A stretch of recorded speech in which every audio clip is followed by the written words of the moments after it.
Hello everyone and welcome to the Dyslexia Life Hacks Show. I'm your host Matthew Head, and in this episode I'm talking to Ekua Cant. She is a career coach specialising in neurodiversity. She focuses on underrepresented talent, retention and attraction in corporate sector. Also provides one-to-one coaching for senior women from diverse backgrounds. She has a book, Be Your No.1 Cheerleader, which charts her journey to entrepreneurship and focuses on how she struggled with burnout and shifting her mind to a growth mindset. As always, I will post links to her coaching company as well as the book and other things we talk about in the show notes, which will be available at dyslexialifehacks.com/podcast.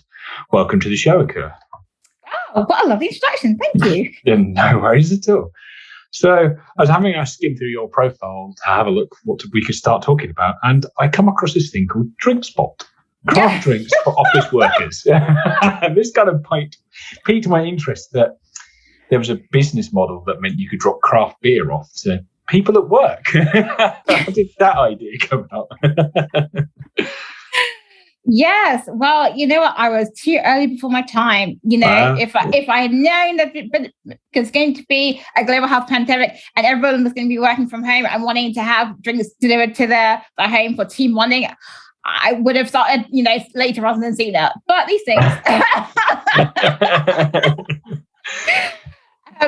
But back to how I actually began and why I thought that was a great idea. It's because people do obviously like to celebrate, and obviously in the UK, drinking is a big part of that celebration culture. But yes. For me, I wanted to create a drinks experience that was more inclusive and had an interesting range of drinks. So yes, obviously beer was one of the drinks that was included, but actually also really nice, non-alcoholic drinks or low alcoholic drinks, and sort of things that make people feel like included and respected and not just the afterthought. So what I noticed is a lot of companies had great socials, and they come along and they get all their sort of the beers and the wines in, and then they just kind of dump in a fizzy drink at the end, or a really random orange juice or some kind of juice.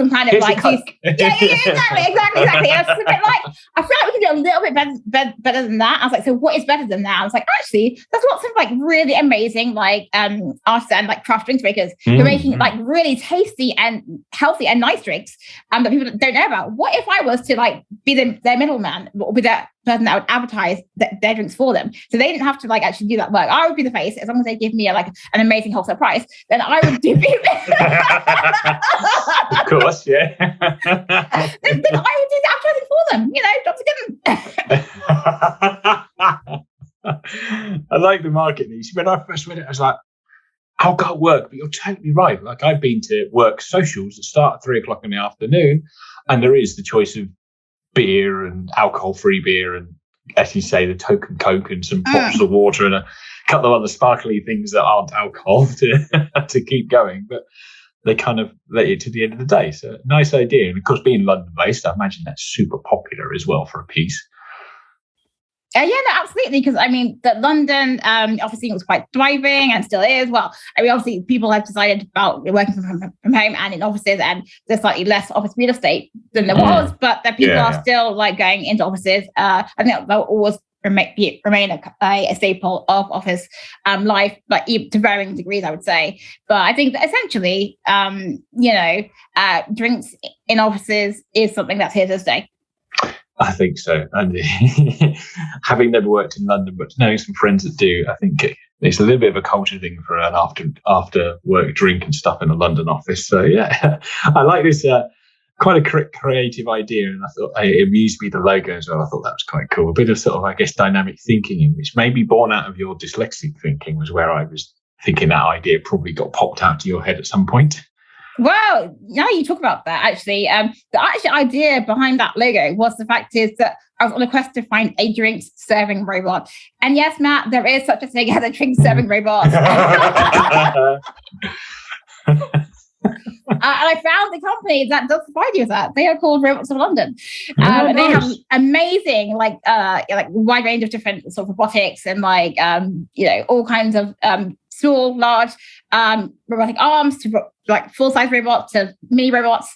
But basically, they have a really cute robot that was exactly what I was looking for. A robot that sadly does not make drinks, but it does serve them and it does speak to you. So you can program it to like interact with you and have conversations. Really cool. Oh, nice. So it just rolls along the office with the drinks tray in front of it and you go, did you give it a name? Do people get to give it a name? And you go like, I don't know, Samuel, go get me a beer, and the robot goes off or something. You can absolutely like call it whatever you like. You know, I mean, it had a brand name, obviously, but you could give it a name. Yes. Yeah. Brilliant. Well, that's good fun. It's like quite a lot of dyslexic people. You clearly come up with business ideas to how to put things together. I want to take it back to the beginning now. When did you find out you were dyslexic? Gosh, so it's been a lifelong endeavor, but I didn't actually, get a formal assessment until I was actually a teenager and sort of going off to university and sort of like after my GCSEs. Or it's one of those things that like I would have always had difficulty in sort of writing and spelling and reading and that sort of thing, as well as actually also in mathematics as well. So yes. So I should actually preface this segment of the conversation by saying that I have both dyslexia and dyscalculia, so two Ds. Oh yes, both go hand in hand for me. But also, I think that it is quite common with people with dyslexia to have numerical challenges or difficulties. But it just so happens that I also really have a challenge in the area of mathematics too. Yes. At the point when I was going to university, it probably is still relevant now, but, the entry requirement was around like maths and science. And, also being able to, record things and write things and sort of like do all that great stuff. It was apparent that, I may not be able to go to university if we don't kind of make sure that, one, they're going to accept me in there. And that was around more mathematics and dyslexia. But then the byproduct of that was actually, I can actually do with some study support skills that will help me holistically to, survive in the university and be able to sort of like go forward and do all the stuff that I need to do in that space. Yes. So, so clearly you managed to get the sort of diagnosis. What measures were then put in place that allowed you to hit the grades to be able to get into university? Because clearly dyscalculia is really tricky with getting a maths level up. Wow. So that was, I guess, it is what it is with that one. Like, no amount of tutoring, unfortunately, could bring up my predicted or my actual grade that actually could with GCSE mathematics. It was what it is. But in terms of like study skills and support, what was really helpful was around, screen reading and helping me to kind of like pick up mistakes. Having a device back in the day, I think it was called like one of those a mini disc player. Oh yeah, mini disc players. There you go. Yeah. I remember them. One of those jobs to like record and make sure I can remember, because part of dyslexia, in some instances, it's about memory recall, and just having that access to recording things was really helpful and useful, and getting that extra time there, because obviously processing and being able to kind of like think takes a little bit longer. That was really helpful in terms of, being able to do exams, and also in some instances with some assignments which were sort of more lengthy rather than shorter pieces. Yes, definitely. And the old mini display where the iPod killed that pretty darn quick.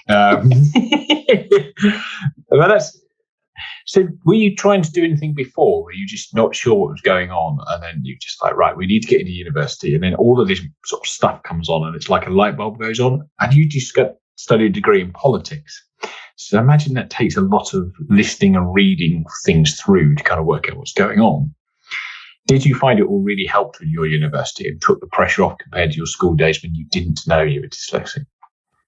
I think I found it like a lot easier sort of like to manage and to kind of like to navigate I think it was like, oh, okay, great. I don't have to like worry and explain.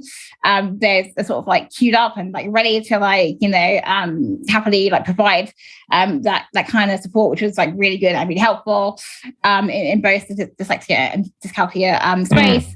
And it also just gave me that sort of like that peace of mind that,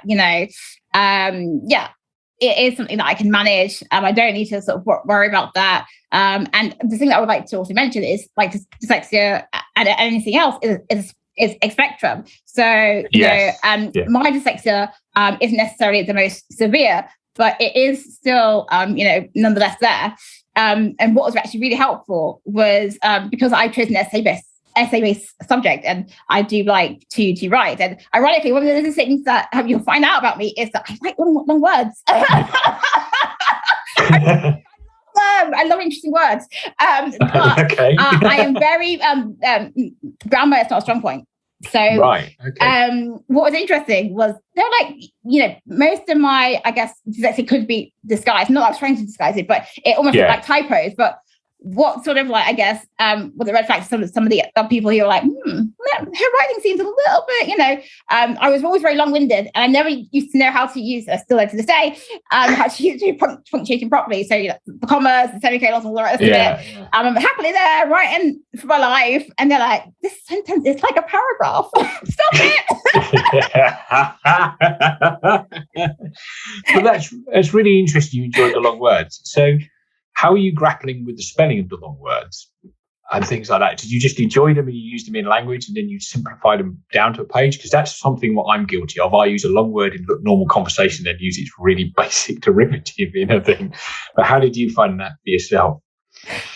Yeah, for me, because like I like other people is I like to be sort of verbal and auditory. So I like to talk and I like to sort of share my ideas, obviously. So many of them. I know the world's not ready for me. But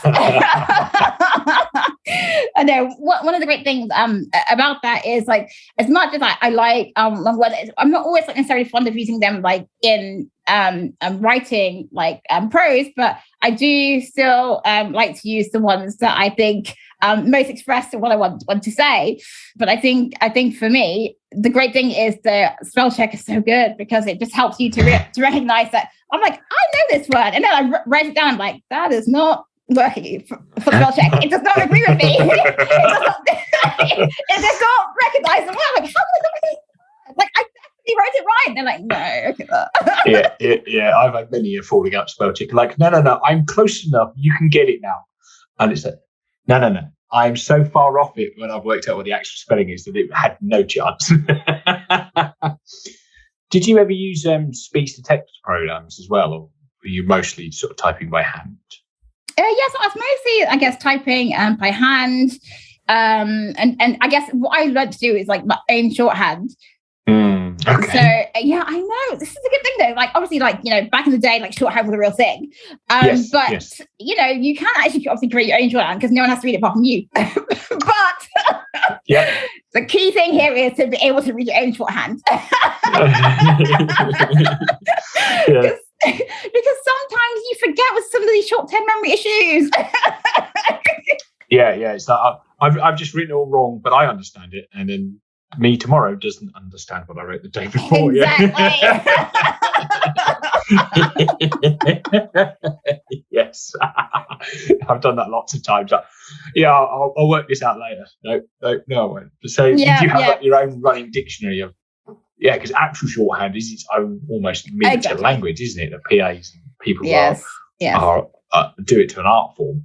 But do you have your shorthand dictionary somewhere lying around to make sure that you remembered all your abbreviated words? Well, no, it wasn't necessary. So what I did was not necessarily create my own shorthand. So I sort of basically wrote things in such a way that hopefully I would remember and understand, but then at least prompt me to remember what it is I was trying to communicate. So at least if I hadn't completely written it out, or I just read it in a rush and because no one has to know if it's incorrect if you're writing it, as long as you're going to type it up in the future at some point. You just have to have it down so that you can then reformat it and sort of articulate it. And I guess what I'm interesting about that is I think a lot of people would really like be amazed between what goes down as a note and what actually comes out the other end, and because like it's very different.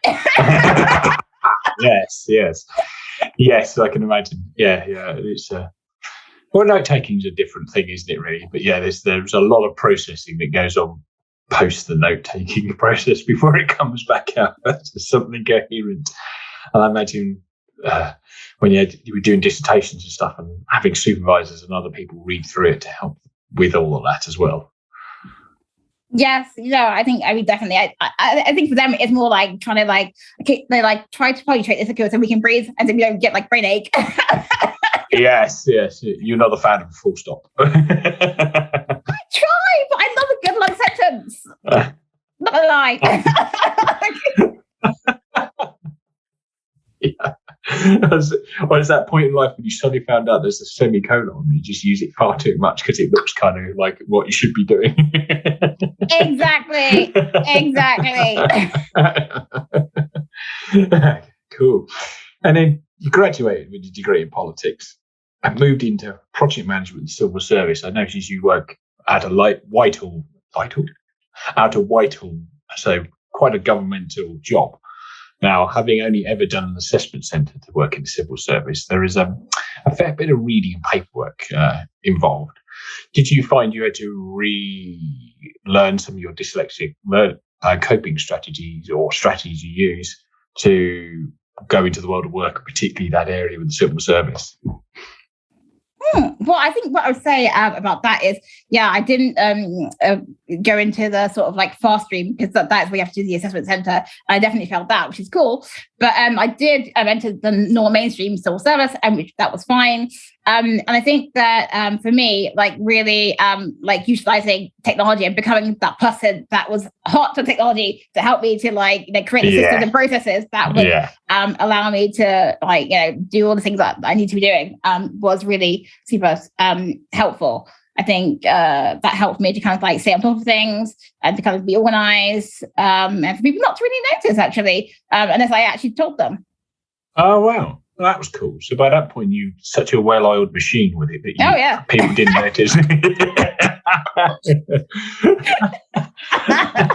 Determined, yes. Well, no. I think what they did notice is like when you're first like learning how to like I guess note take for official meetings, and then you realise that what they say verbatim is not what you actually need to write in the note. Oh, interesting, really? No. Okay. Is this a lot of government officials we're talking about? No. It's because, like, obviously, like, what they say verbatim is not how they want it to be written, like, as in for official record, right? So I think I have to learn that and think, but be like, oh, okay, but you said X, Y, Z. But you don't actually want me to write X, Y, Z. You want me to say actually like this. I'm like, oh, good to know. Blimey, that must get your head in a spin for a little while, doesn't it? Yes. But, I became very good at civil service ease. It's a whole new like language and it has its own like constructs and formats and vocabulary that by the time I left, I was like, wow, that was good. I completely like how to like write in a whole different way. Oh, okay. I see. So this is very much its own internal language and structure for official documents and things like that. How did you find learning that, considering obviously language is not necessarily your strong point anyway in terms of writing it down? How did bolting on more things, how did you cope with that? Yeah, I think that like initially like it was like learning foreign language and it was a little bit alien. But like I said, I do like to embrace long words and not say that they're particularly like, long words, but there are certain sort of words and vocabulary that they do love. So, getting to learn and find out what they are and seeing past examples of things, of like documents and notes. And I was like, oh, okay, cool. I can learn this. But like, again, like it did take some time to learn and to sort of like train myself to write in that way because like because they tell you to go to the meeting and to take the notes and you're literally like, okay, he said this, he said that, he said this, and he said that. And then when you see someone else do that, you're like, but that is not what happened. I was there. And they're like, yes, I know, that's what happened. But actually, we don't need to hear like their what was actually said, like word for word. We actually need to sort of like get to the point. We need to like, strip out. In fact, you've got to be your own kind of editor. You've got to be you've got to basically like imagine that this is like going to be on like TV, or it's going to be somewhere where it needs to be like crisp and like everyone needs to be like really super clear like what happened, even if it didn't happen necessarily in that order or in that way, but that is what needs to be the result of the writing that you're going to produce. So it's a skill in itself to be able to filter a very long conversation to a very concise thing. Because wow, yeah, that's going to be something. Yeah, do you just try and retain it in your head, and you just, as you say, you just learn it through how to filter it down properly? No, I think it's one of the things where like it's about actually like writing like everything in your notes, and then knowing that actually some things do not need to be included, and that's a process of learning discernment. But trust me, like when I first started the process, I wasn't always like discerning in the way that they might have hoped I would have been. Okay. No, that doesn't need to be in the note. Okay.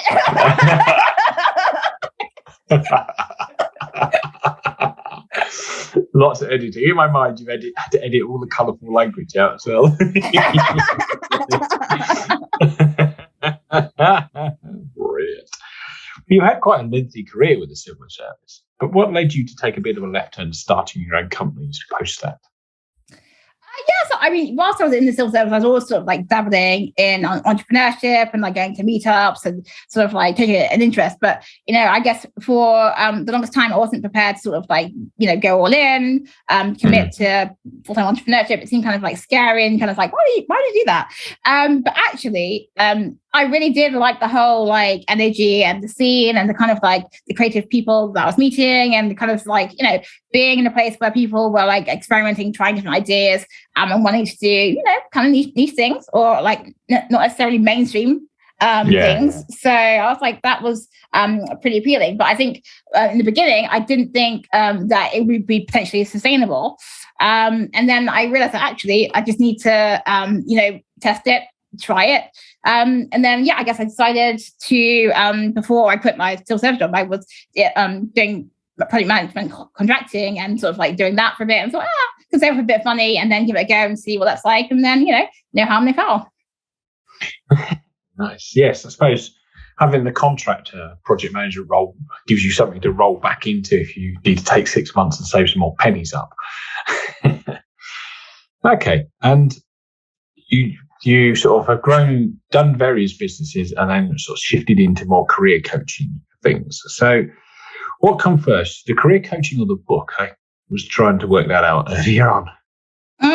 Well, the career coaching, but an epic failure. So the company drinking spot, which you were talking about, that led me to coaching, because basically, sadly, with all of my ideas, if I stuck to the one like main core business of that business, which was obviously like selling drinks and being the retailer, it could have been great. But because I was, super creative and really wanted to make this a company of the future, I was like, no, let's not only have, buying drinks and me selling them, let's also have an events arm. So we can like, provide you with like waiters and like give you the whole experience.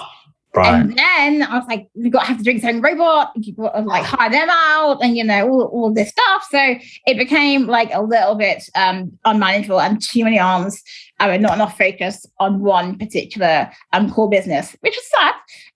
But it led me to like reevaluate and kind of like basically crash and burn and have a massive episode of burnout, and to reflect and think about, what do I want to do with my life? And I was like, one of the main streams of my career has been sort of like coaching and mentoring. And as a project manager, you do a lot of that. Like, you're about helping teams to deliver, you're about helping people to be get the best out of them to make the projects work, and kind of problem solving and all that sort of stuff. And I was like, actually, coaching is really what I like. It's my passion, but like, oh no, I don't want to be the face of my own business. Robots are cool. Why can't I just stick a robot out there in my face? The coaching robots, yes. So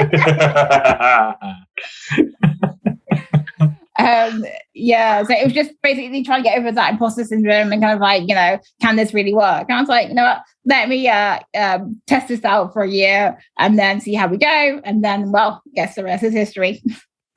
Yeah, but particularly, did your coaching originally start with specialising in neurodiversity, or had you realised partway along, actually, this is a great sort of niche, how to niche it down into that? Yeah, so it didn't originally start with neurodiversity, and I would say I'm not actually a neurodiversity coach because there are other brilliant people in that space. So let me just sort of clarify what it is that I am doing. So my coaching originally was pure career coaching, helping people, get jobs, helping them with their mindset, helping them with interviewing, all the rest of it, all that just general good bread and butter kind of stuff. And then I kind of like evolved into more sort of like helping people with their mindset, their thinking about how they're approaching, finding jobs and getting jobs and sort of like job-related activities. And then it sort of morphed into sort of more like actually like strategizing and advising on the career. And then finally, like the newest arm of it is this neurodiversity piece. And that is like, my book is obviously called Be Your No.1 Cheerleader. Yeah. And that is all about like being your authentic self, putting your best self out there. And I just came to reflect this summer really about, what does that mean for me as a person? I'm all out there, like telling everyone else to do all that stuff. And then I'm like, I'm actually really applying it to myself. And then I came to this point where I was like, actually, perhaps I'm not like doing it to the fullest that I could be doing it. And this is where the neurodiversity like came into play. I was like, actually, that is part of my life. I'm it's something that I want to embrace more and something that I want to like share a bit more about. In fact, one of the interesting stories about writing the book was because obviously I write in a special way. Like I can write fairly well, but like, I have odd grammar and it's special. But then not only that, I straddle both American and British English. So again, that is fun too, because not everyone knows this. Yes, it is slightly different. Yep. It is slightly different. And so like when I was finding someone to edit my book, I had to find someone that is going to not be distressed by both American and British English and strange grammar. Did you have to pick which branch of English you wanted to use with your editor?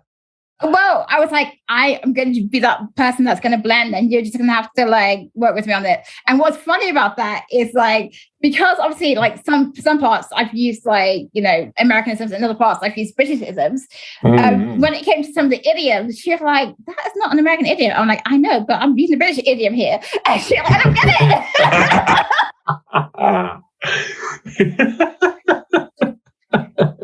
it. Oh, that is great. I like that. I hadn't thought of the idioms being a problem between the British and American English. Yeah. Dropping U's and stuff was what I was expecting, but great. So you just throw out this random, very specific British thing, and it's just like, no. She's like, do you really want to say that? I'm like, yes, I do. Yes. I've spent a bit of time in the States, and it's funny how you don't realise stuff like making a mistake of ordering chips and getting not what I expected. Silly things like that. So, as we're on the book, where did the sort of genesis of that book come from?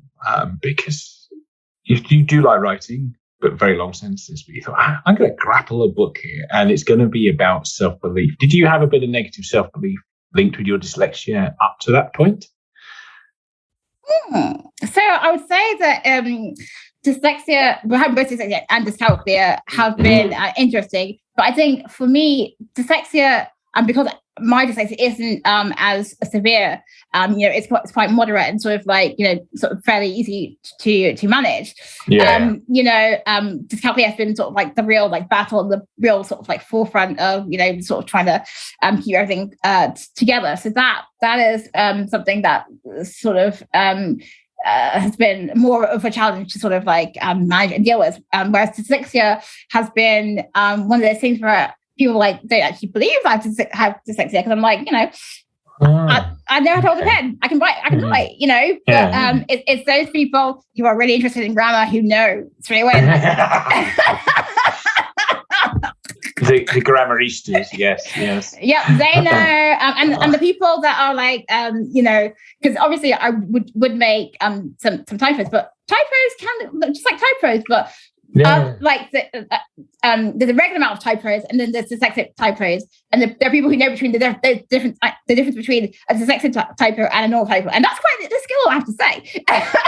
The difference between those two kinds of typos, because who knows? A typo is a typo, but no, it's not.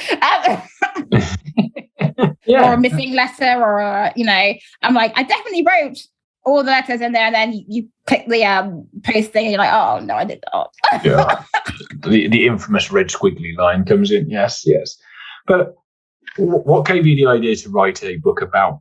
I guess being your number one cheerleader is really about building one's self-belief, isn't it? And how to improve your own self-perception. So were you struggling with that beforehand, and that's what gave you the idea to kind of write a book to help yourself out of it? I think for me, one of the things that I noticed during the sort of like, my book was a lockdown project. Cool. Yeah, so I wrote the book in 2020. One of the things that I sort of recognized and sort of like took for granted until the pandemic was, I'm quite a optimistic and quite positive person, and I have a good mindset, and I realized that not everyone has that, and it doesn't come naturally to most people. And I found it really interesting to kind of see how people reacted to sort of having to be more creative about the way that they live, and adjusting to it being a very strange time, and all the rest of it. And I just found that actually how people think and their perception of what is possible and what they can do is a real differentiator about how they feel about what's going on, and how they're able to sort of like approach and sustain in their life. Because I found that a lot of people had a lot of like trouble trying to like see like how they could just like change what they were doing. I mean, yes, they had to obviously like stay at home and for some time when we were in that period. But I'm like, well, you can, for example, like people will say, oh, I can't exercise, I can't, go to the gym, whatever. I'm like, you can still walk up and down your stairs. You can still do chair exercises. You can still watch a video on YouTube. Like, I'm just like, can you not see that? And they're like, no, the world has changed. I can literally sit on my sofa and be all doom and gloom. I was like, I didn't used to do that. Really? Yeah. So it just struck me that people were very I guess affected by what they were seeing and what they were sort of like imbibing into their mind, and I was like, well, that's not happening for me. Maybe I need to go out there and kind of like try and help people to kind of like get a different perspective, help them to see the opportunity and possibility. And yes, obviously I acknowledge it was a very difficult time, but I think for me, like just not getting sucked into the doomsday sort of like constant cycle. And I think it was, really prevalent in some people's like thinking and the way of being, but also in the entrepreneur space, I think what was helpful for me to be able to do was to help people to think about what can they do that they're not utilizing. Because obviously, as a career coach, like that is my main thing. And so I found it really helpful to just kind of like be out there and to be like, it's really awful. And like, I don't like envy you, or I don't like, discount like the fact that like literally like you can't like be a musician, or you can't like be a performer or whatever it is. But, you still have like other skills that you can utilize, whether it's in marketing, whether it's in recording stuff and all that stuff. But I think that just understanding the fact that people were like paralyzed by what they were seeing just really made me realize how I could help people to sort of like move beyond that. Like obviously they need to take their time to like, feel how they feel and like go through that process. But once they're able to sort of like see beyond that, to be able to be forward thinking and forward moving and to be continually helping themselves to kind of like adapt and to change. And I think that was what prompted me to write the book, because I realized like that wasn't that came naturally to me as someone who's got lots of ideas and was always trying to like, find different ways to, produce and work on different things, that it's not something that everyone finds quite as natural as me. Yes, I see. So interesting. So not necessarily a self-help for you, but really a great way of driving other people's perception forwards. It was quite easy in lockdown to go, well, I can't go to the gym. I would just sit on the couch and eat far too much food. And it takes a fair bit of self-discipline to then pull yourself out of that and start thinking about other things to do, particularly if you're on like, I don't know, and some people are off work, signed up work for months, weren't they, where they were on the scheme where they got paid for not going to work because all the places are closed during the COVID. You could just get into a right funk with it. Yes, no, absolutely. And I think for me, one of the things that I wanted to share in the book, which wasn't originally part of that, is this whole thing about like, whilst I'm optimistic and forward looking, is about mental health, because burnout is something, because I'm really like on the go and doing lots of stuff. It's something that I have to sort of be mindful of and really manage. And, you know, when I was thinking about this, I was like, yeah, I'm really excited to like write all about all the stuff about how to kind of like keep yourself sort of growing and thriving with all the things. And I was like, should I actually talk about like the darker side? I'm like, no, yes, I need to spend a moment talking about like, you know, what does happen when it falls apart, how difficult that can be. But, you know, how even if that does happen to you, that, you know, it is real, and there are steps that you can take to sort of manage it and to kind of like be aware of it. And also, you know, try to, you know, put in place things that will help you to kind of like come off that cycle or that wheel, because, you know, it does sometimes take that self-awareness to kind of like recognize it and to realize that it's you who has to actually, change the way that you're behaving in order for you to not like get into that sort of mental state or that sort of like, place of exhaustion, or, you know, just not being able to do what it is that you want to be doing out there. Yeah, I can see that. So how did you personally identify you'd burnt yourself out? Because it sounded like the drink spot was what really was the catalyst for that. And what did you do for yourself to get out of that sort of dark place, I guess?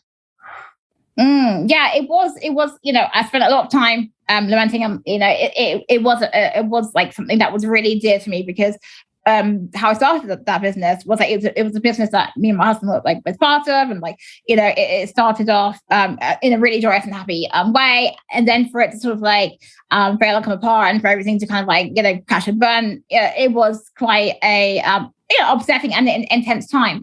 But, you know, it gave me pause to realize that, you know, we only do have one life, and actually we need to kind of like really think about like what can we be doing other than the things that we think we should be doing or we're doing, because, you know, it's something that we can do. It may not be necessarily our passion or our thing, or, you know, it might be that, you know, from the particular like background or family that we have, that it might have been suggested to us, but we need to like step back from that, you know, as sort of an adult, think about, you know, really what is it that I you know, want to do, what can I what am I capable of doing, and what will really, like, you know, when I come to my ultimate final day, I'm gonna be like, yes, I did this, you know, and I'm glad that I tried to do this particular thing. And for me, it was really about that coaching space, about that really helping others to self-improve, as well as keeping on that journey myself, because, you know, in coaching, it's a continual journey. You know, it's something that you have to continually work at. It's not like one and done. And I think that's the thing that sometimes people forget, like self-improvement, like going to the gym. It doesn't just, you know, stay firm, or doesn't just stay, you know, working if you don't actually practice or have that habit. Yes, it's turning up over a long time is more important than a crazy big workout on one day, isn't it? Absolutely. So, yeah. You mentioned your career coaching quite a bit, and I think we've touched on it a few times, but what sort of things do you do when somebody comes to you for career coaching? How do you kind of kick things off with them? Just kind of hypothetically walking through sort of the early stages of it, really. Yeah, so I have like an intake questionnaire, and it kind of asks them, you know, where are they now, and what are they doing, what are their aspirations and their goals, but importantly asking them, you know, like, what is something that has happened to them that may be something that's unpleasant, or something that, you know, sort of following them around, but they may not necessarily want to kind of like deal with, or to kind of like, you know, go there. I'm like, well, we need to go there first before we can actually move forward. So please come first. Yeah. So I think before because it's really tempting for people to like be like, yes, I'm ready for coaching, and for them want to like go to do meet their goals, and I'm like, no, we can't do that, because we have to like lay the ground, prepare ourselves before we can actually go forward. And part of the preparation is you know, going to places which may not be comfortable, or may not be you know, fun places, but you know, we have to do that exploratory work, and that sort of understand, you know, how is that sort of affecting what it is that we're doing, and how we are approaching what we're wanting to get or what we're not getting. Because a lot of the times people are like, but I've tried 110 ways to get my career goal. And I'm like, well, it's probably because you haven't dealt with this thing in the corner, which no one talk about. Yes. Yeah. Yeah, sort of burying it a little bit, or not wanting to air dirty laundry. I could see that. Yeah, it's interesting how that's sort of becoming an anchor, I guess, almost to people's careers. Yeah, and I think that there is a part where I talk to people about, like, if they have had particular, like, really serious incidents that have happened to them. It might not be necessarily related to their career, but things in their personal and family life.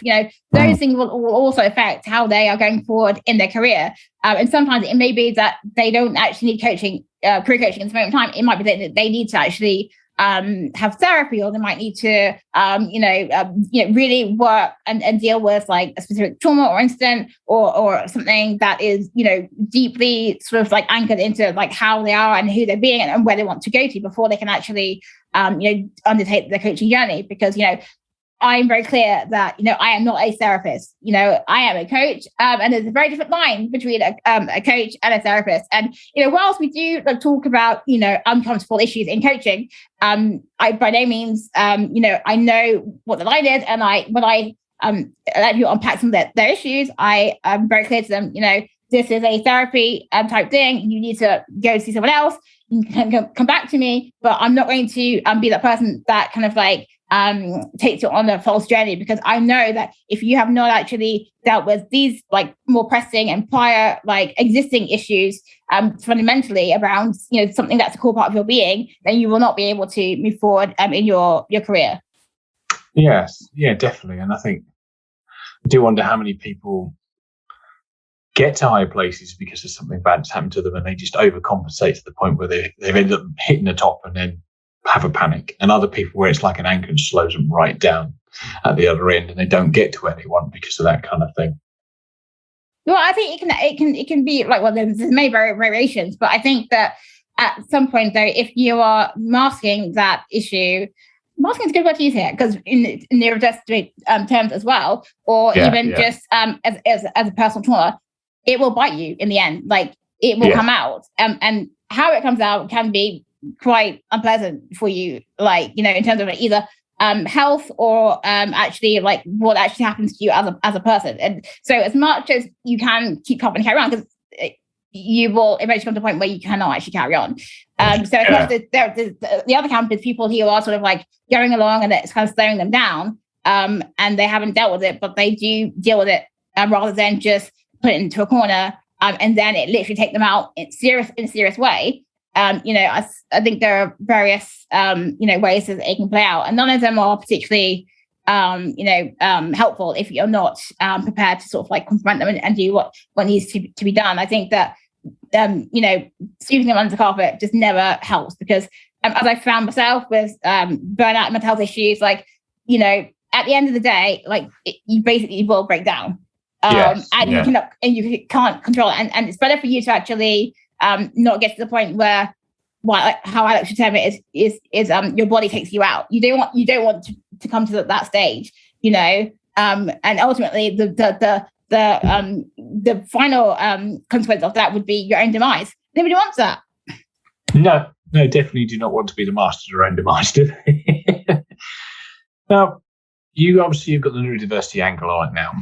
What things do you do slightly differently if it's a neurodiverse person versus, say, somebody who's neurotypical, I guess?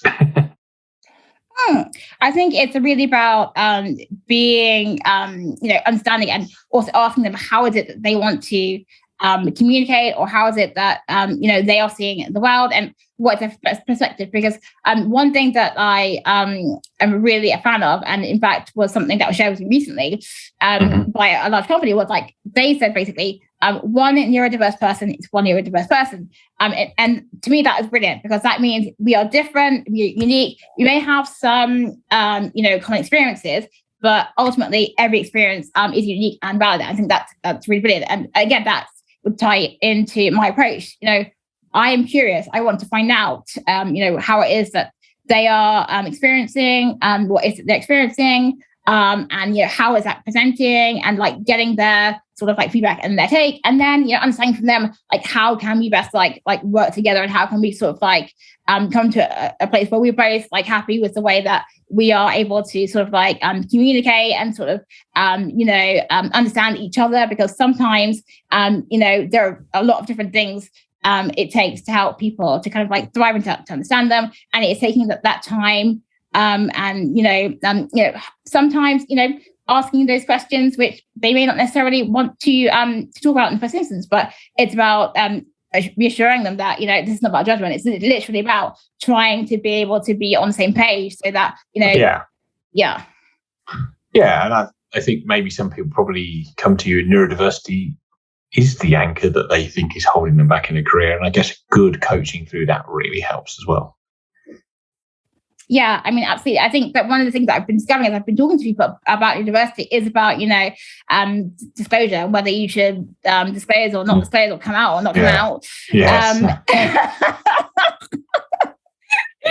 It is one of those things, and I think that it's quite a interesting conversation, and one that is, I used to say double-edged, but now I say many-edged, because like it's quite complicated. And I think, again, like as I said just a minute ago, like it is about unique circumstances, and for you to kind of like really understand like what kind of environment that you're in, and are you in the kind of environment that is mature enough or has the capability to support you being your authentic self, and is able to sort of help you to and wants to help you to be successful as exactly who you are. And then there are other environments where they are like not ready and they're not willing, and then we have to be sort of discerning about us deciding that if we have to be in those environments, how are we then going to help ourselves outside of those environments, whether that's being in networking groups, whether that's listening to podcasts, whether that's reading books, whether that's getting coaching, whatever it is. But then how are you then providing your own support, because you're not going to be getting it in the workplace?